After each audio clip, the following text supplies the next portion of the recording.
What exactly is clinical nutrition? Sounds like a broad term, but it must mean something real specific. Clinical nutrition refers to the use of food and nutrients to affect health. The clinical side means specific recommendations for certain patient presentations or certain illnesses. An example would be type 2 diabetes. Okay. A good recommendation for a type 2 diabetic would be a low glycemic index food plan. This is a plan that involves foods that don't spike your blood sugar as much, and so it's much easier to regulate the blood sugar level using a low glycemic index diet. Or for instance, if someone had, say, high triglycerides, the frequency with which you eat can affect your triglyceride level. If you eat twice a day, your triglycerides could potentially go up. So it's not only what you eat, but it's how you eat too. And the reason is when you eat only twice a day, it stimulates a different hormonal response than, say, eating small meals throughout the day. So clinical nutrition is using the nutrients themselves to help heal the body.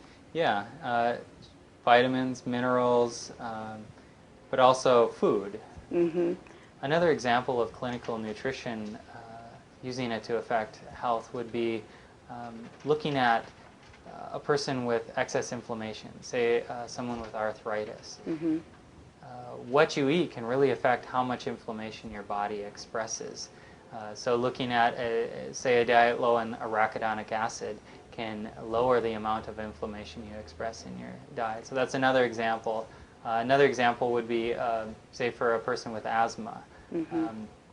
They would want a diet that is high in certain vitamins and minerals and high in certain flavonoids that can affect how much inflammation is expressed in their lungs. So it's using specific foods and specific nutrients to help global health, I guess, but also specific conditions.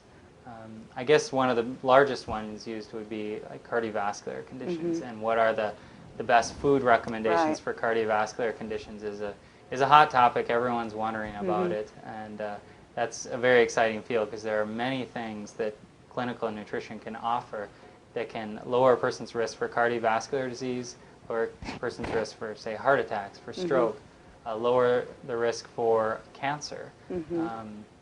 There are such things as foods that are good for depression.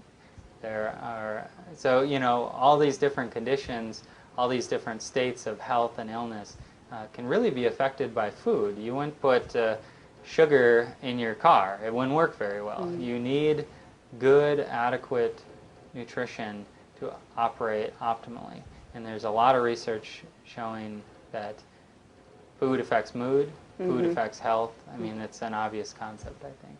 Well, thanks for explaining that. Thank you.